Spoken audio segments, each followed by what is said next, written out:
Most people trust the oven more than the fryer. It feels cleaner, safer, even smarter. You line the tray, spread the frozen fries, set the timer, and walk away.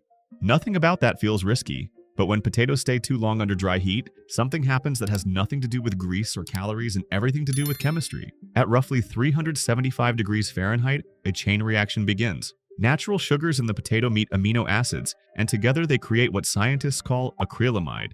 It's part of the same process that gives fries their golden color and roasted flavor, the Maillard reaction, but at this point, that beauty has a cost. Studies from the U.S. Food and Drug Administration and the European Food Safety Authority classify acrylamide as a potential carcinogen based on long-term animal data. It's not a scare tactic, it's simply a chemical fact that color equals reaction and reaction equals risk. Dr. Laura Virtanen, a food chemist at the University of Helsinki, once described it this way: every brown surface in starchy food is proof that sugar and protein have fused into new compounds. It's what we taste as flavor, but also what the body doesn't always want to process. In other words, the oven doesn't destroy the potato, it transforms it beyond what your metabolism remembers. A tray of wedges slides out, edges dark and glossy. The smell feels honest, that comforting baked scent that fills the quiet kitchen. The color looks ideal, a shade deeper than golden, almost artistic. Yet that shade is exactly what scientists measure when they test acrylamide concentration. In trials, the darker the crust, the higher the chemical count. No special instruments are needed. Your eyes are the meter. Baking removes water faster than frying. That dryness gives crispness its sharp edge, but it also accelerates the browning reaction. The longer the tray stays inside, the more those sugars and amino acids twist into structures the body can't easily break down.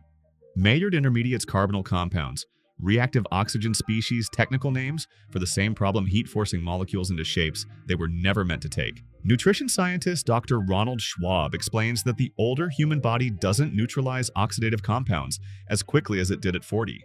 So when acrylamide and similar byproducts enter circulation, they can subtly add to the inflammation load already carried by the joint's liver and digestive system. It's not an immediate danger.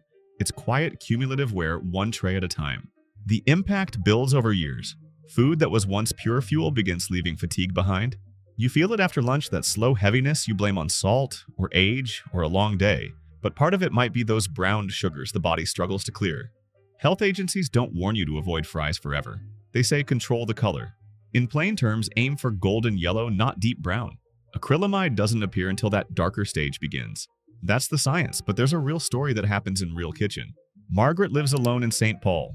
She's 71 and cooks every night. Her daughter bought her a countertop convection oven last winter. Less oil, mom healthier. She loves it. It hums gently, doesn't splatter. Every Saturday, she bakes a batch of fries to go with grilled fish. Lately, though, something feels different. The fries look perfect, even better than before, but the smell faintly bitter. She takes a bite and pauses. Texture perfect. Salt right. Yet something lingers on the tongue, a dry aftertaste she can't place. She wonders if it's the new brand, maybe they changed suppliers. The next week, she shortens the time, lowers the temperature a notch. The smell softens. The taste returns to normal. She doesn't know the term acrylamide. She just knows the food feels better when it's lighter. That's how it starts for most people, small adjustments that turn out to matter more than they look. There's no villain in this story. The oven didn't betray you, it simply obeyed physics.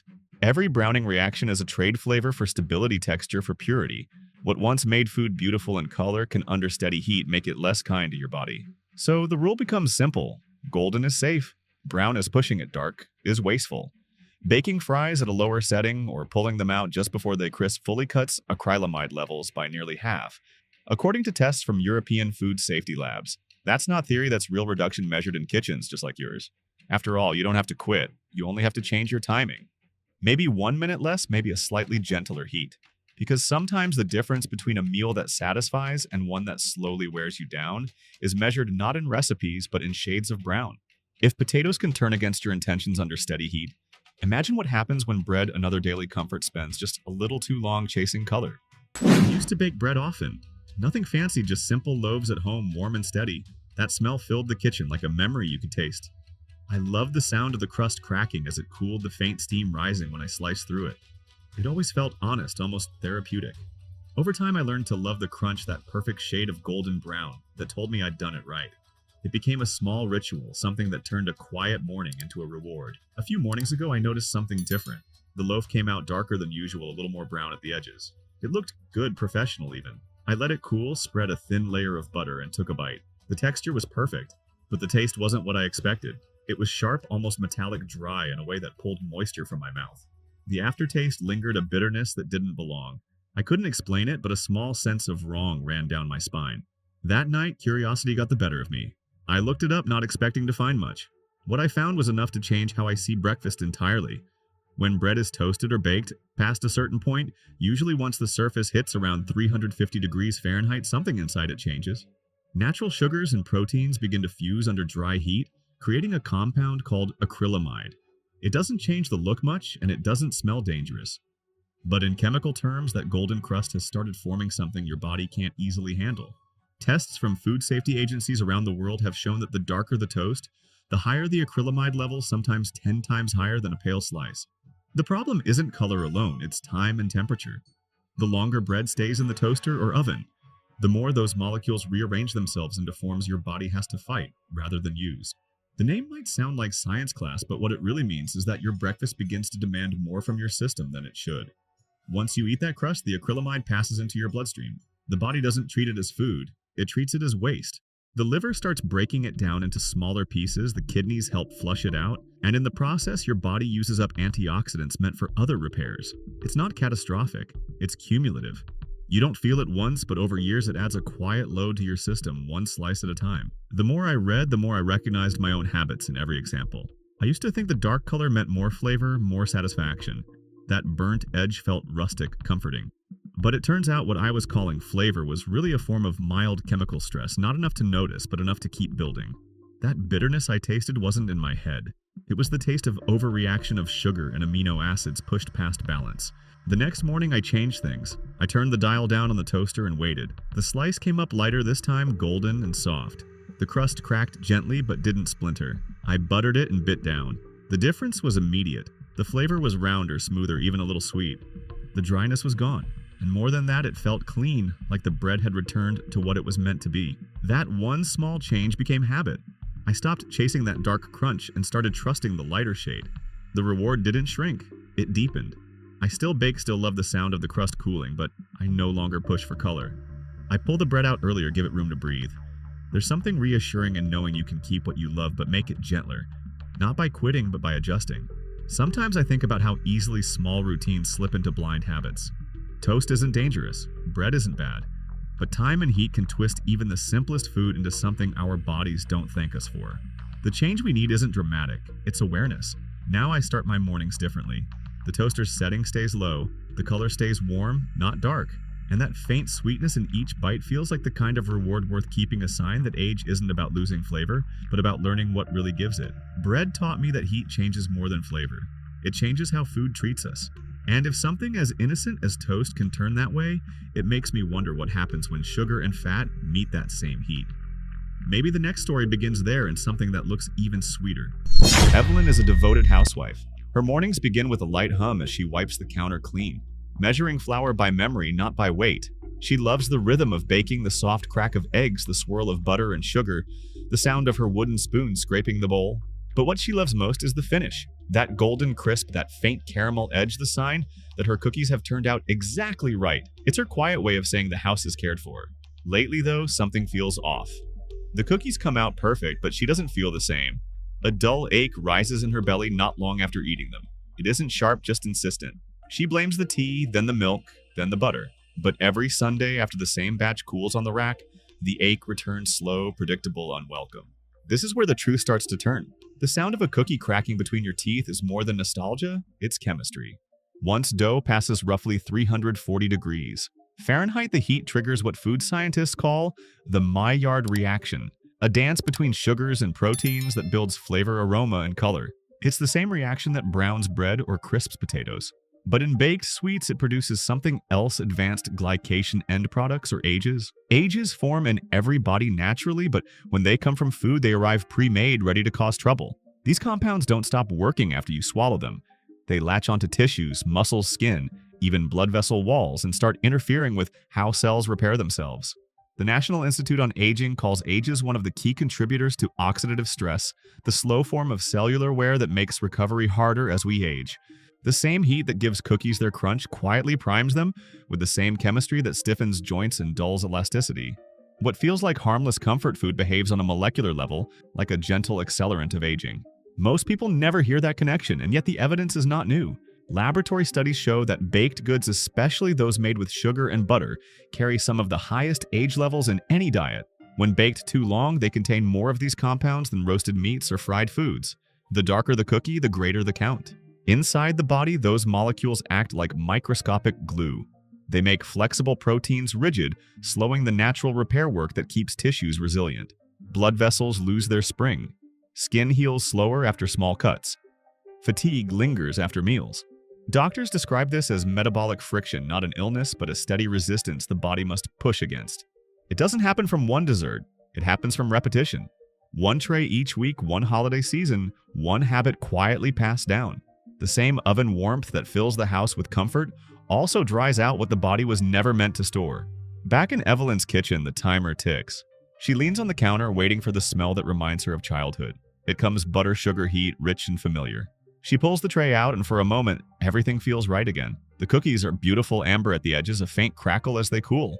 Her husband walks by, steals one, says, "You've still got it." She smiles, but the ache returns that night, faint as before. The next morning, she sits at the kitchen table with her reading glasses and looks up belly pain after sweets. She finds the word glycation. She doesn't fully understand it, but she keeps reading high, heat sugar tissue stiffness, slow digestion. It sounds too specific to ignore. The following Sunday, she changes her routine, lowers the temperature by 20 degrees, shortens the timer by 3 minutes, watches the oven light, waiting for that pale shimmer of gold. The cookies come out softer, lighter. She hesitates, will they even hold shape? But when she tastes one, the flavor surprises her. Still sweet, still home, but gentler. The dryness is gone. The ache never comes. Evelyn doesn't tell anyone about it. She just keeps baking them that way. The difference isn't visible, but it feels real. The cookies cool on the counter, her grandson running in for one. "Still crunchy, Grandma," he says, mouth full. She smiles because this time they are only crunchy on the outside. For years, people believed that color and crispness were proof of quality. Now we know they're also signs of chemical change. None of it makes cookies the villain. It just reminds us that sweetness is meant to comfort, not challenge the body.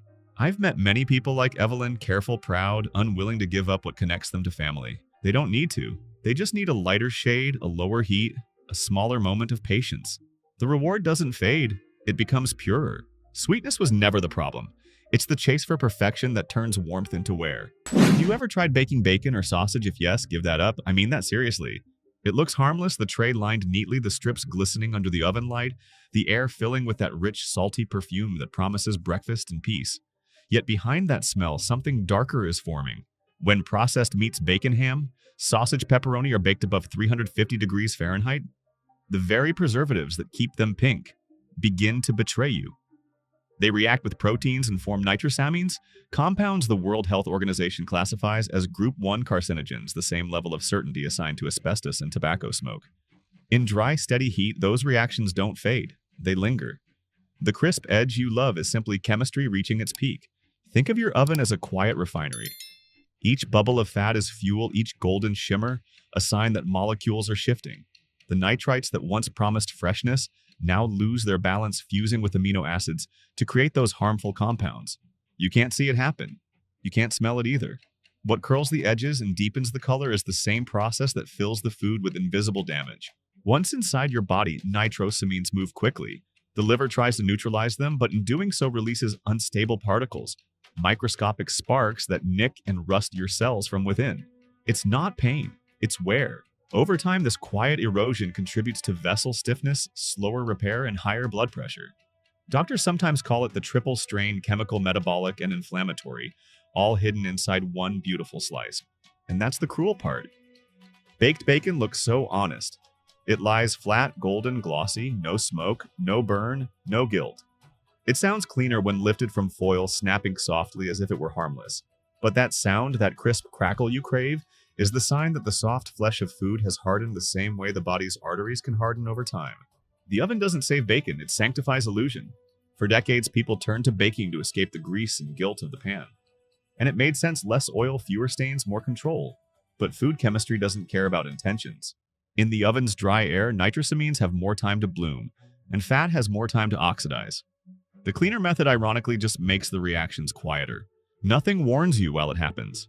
No smell, no smoke, no bitter taste. Only that false reassurance that clean cooking means safe cooking. And that's how the damage hides best inside habits that feel responsible. But awareness changes everything. Once you understand how easily heat crosses the line between flavor and harm, you begin to see your kitchen differently. The answer isn't to abandon breakfast, it's to rebuild it with respect. Lower the temperature, cut the time. Swap processed meats for simple ones. Turkey brushed with oil, vegetables roasted gently, salmon, cooked until tender instead of dry. Real flavor doesn't scream, it hums. Don't fall for the shine, the crisp, or the comfort it promises. The oven's glow doesn't cleanse, it conceals. That golden finish isn't health, it's heat working past honesty. When you next open your oven, watch closely. The first curl of bacon, the first drip of fat, the first wisp of color, that's the moment chemistry begins to turn. Pull it out sooner. Or better yet, choose food that never needs that heat at all. Cooking at its heart was never about control. It was about care. The same warmth that feeds us can also undo us depending on how long we let it burn. Because the louder the bacon sings, the quieter your body struggles to keep up. Everyone calls it liquid gold. Oil, smooth, glowing, dependable. It sits near every stove waiting to bring food to life. It makes vegetables shine, batter crisp, fish golden. It's tradition bottled in glass. But gold can tarnish, and oil can too, especially when it's used again. Here's what most of us never see. Once cooking oil is heated past 375 degrees Fahrenheit, its structure begins to break apart. The clean triglycerides, the good fats, unravel, forming unstable molecules called trans fats and polar compounds. These byproducts don't just stay in the pan. They enter the food itself, hiding under that perfect brown crust. Studies from the Indian Council of Medical Research and Harvard T.H. Chan School of Public Health have shown that oil reused multiple times increases oxidative stress, arterial stiffness, and inflammation markers in the blood. The numbers aren't dramatic, but the trend is clear. Every reheating makes oil less a source of energy and more a source of quiet strain. Think of it like rope that's been twisted too often. The first turn is strong, the second holds, the third begins to fray. Oil behaves the same way. The first fry strengthens flavor, the second adds bitterness, the third releases fragments that your body reads as invaders. They don't make you sick instantly. They just shorten the distance between strength and exhaustion. You can smell it if you pay attention. That faint bitterness rising from the pan, the dull haze before smoke, the slight stickiness that lingers on your hand, all signs that chemistry has crossed its line. The oil looks the same but behaves differently, like a calm surface over boiling water. Inside, the bonds are breaking. Oxygen slips in. Free radicals begin their work, scratching cell walls, thickening blood, tiring the liver that must clean them away. The harm isn't sharp, it's slow, polite, cumulative. Reheated oil thickens arteries the way old grease builds at the edge of a pan, a ring that darkens, hardens, and never quite comes off. For many older cooks, the habit is practical. The jar by the stove isn't laziness. It's thrift, the same instinct that saved households during harder times. Never waste good oil, parents used to say. And it made sense when food was scarce, when oil was precious. But what used to be wisdom has turned into quiet sabotage. Science doesn't honor memory, it only obeys chemistry. Each time you reuse oil, those small, unstable molecules multiply. What once shimmered clear now hides microscopic debris. These particles travel through your bloodstream like dust in old plumbing, clogging gently, not catastrophically.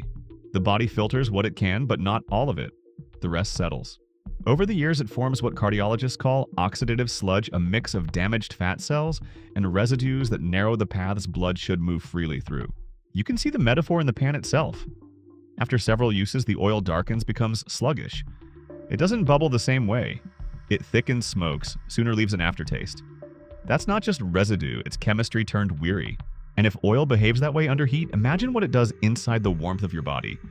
It's the same reaction, only slower, invisible, quieter, more patient. Mrs. Hanley knows that habit well. She's 73 and still fries everything in the same pan. It's seasoned, she says, saving the oil in a small tin by the stove. One morning, her daughter visits and wrinkles her nose at the faint smell of old fat. You should throw that out. Mrs. Hanley waves her off. It still looks fine. But the next week, after another round of fried chicken, she feels pressure in her chest. Not pain, just weight. At her next checkup, the doctor tells her cholesterol has crept higher. She doesn't argue, she just buys a fresh bottle. That's how it changes quietly. Not through rules, but through recognition. Oil isn't evil, it's neutral until heat teaches it to misbehave.